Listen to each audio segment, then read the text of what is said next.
the President of the United States.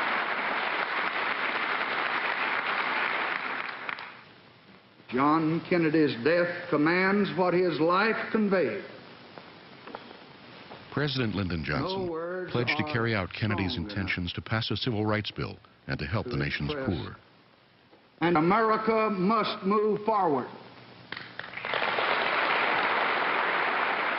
He asked Kennedy's people to stay on, especially Shriver. Johnson told him, "Now I'm in a position to do something that reflects the high regard I have for you." He leaked to the press that Shriver was a top choice for vice president. Johnson really thought Shriver was a comer in national politics. He saw Sarge as a natural asset, and that was both a positive in terms of bringing a Kennedy into the campaign. It was also a negative because he knew that if he chose Sarge over Bobby, there would be conflicts within the family, jealousies within the family. Many of the Kennedy people felt that if anybody should be on the ticket, it was Bobby. That message was delivered to the White House and to Shriver, putting him in an awkward position. He told Bobby, the president, and reporters, "I'm not running for anything." But Johnson kept Shriver's name in play and took months to make a decision. It was a real game going on in his head. He was really intrigued about the prospects, and he was tempted. Johnson finally turned back from the fear that there would be great opposition from within the family. And the moment passed, but there was a moment when Sarge was likely to become the vice president of the United States. The president concluded he wanted Shriver in another role, to run a war on poverty. I'm going to announce your appointment at press conference. What press conference? This afternoon. Well, the problem is that it'll knock the crap out of the Peace Corps. I'm not taking you away from that. I'm just giving you $1 billion more to work with. And if you can't run a $100 million program in your left hand and $1 billion with your right hand, you're not as smart as I think you are. I think he saw the perfect match between what Shriver had done on the Hill for the Peace Corps and what he could do with the war on poverty. But I am going to make it clear that you're Mr. Poverty. At home and abroad, if you want to be. You got the responsibilities, you got the authority, you got the power, you got the money. Now, you may not have the glands. The glands? Yeah. I got plenty of glands. All right. Well, I haven't. I guess he could have said no, but one didn't say no to Lyndon Johnson, you know? You just didn't. Sarge told Eunice, "I don't really want to run this thing. And I'm going to call the president back and tell him that."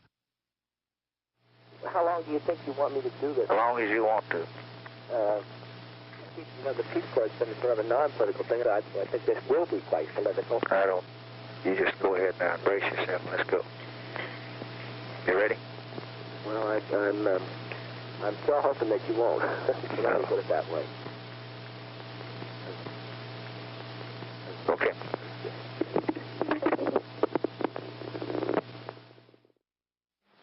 I conferred at length with Sergeant Shriver, and I have asked him to serve as special assistant to the president in the organization and the administration of the War on Poverty program, which I announced in my State of the Union message.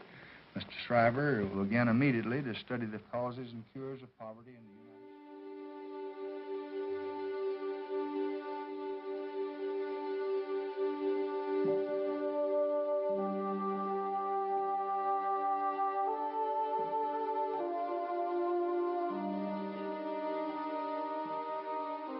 In 1964, 30 million Americans lived in poverty.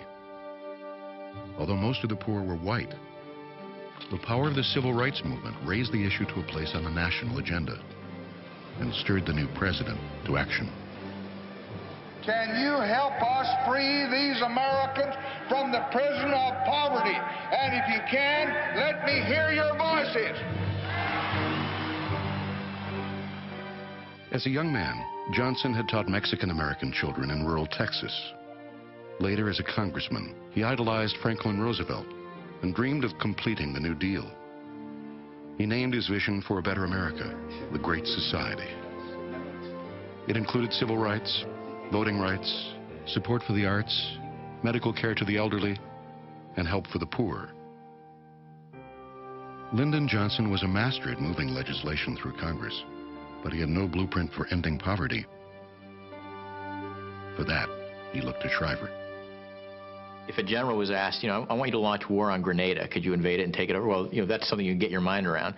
But a war on poverty, that's like saying, could you, in for all intents and purposes, could you wage war on gravity? He thought, oh my God, how am I going to do this? He began by ordering research.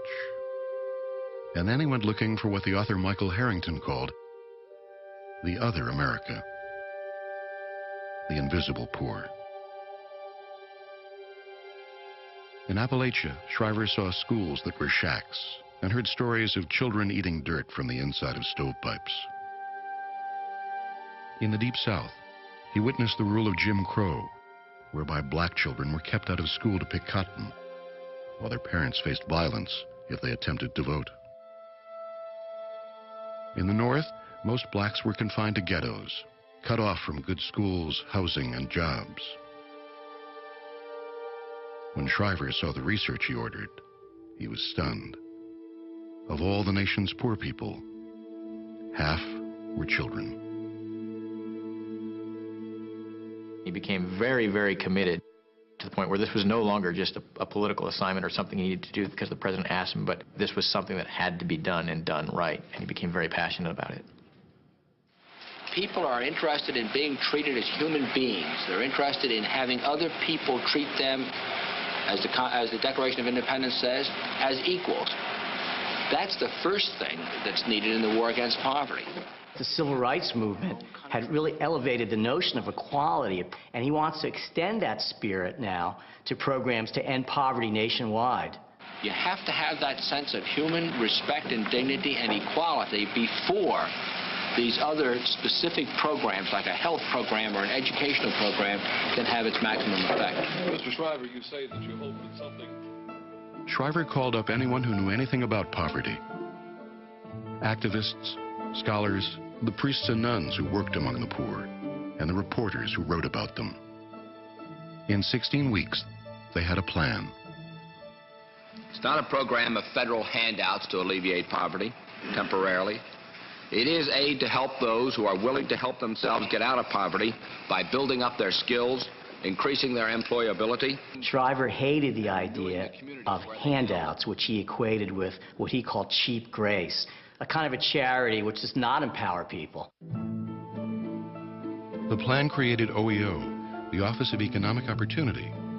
As in the Peace Corps, he wanted the poor to lift themselves out of poverty, and he wanted privileged Americans to work among them.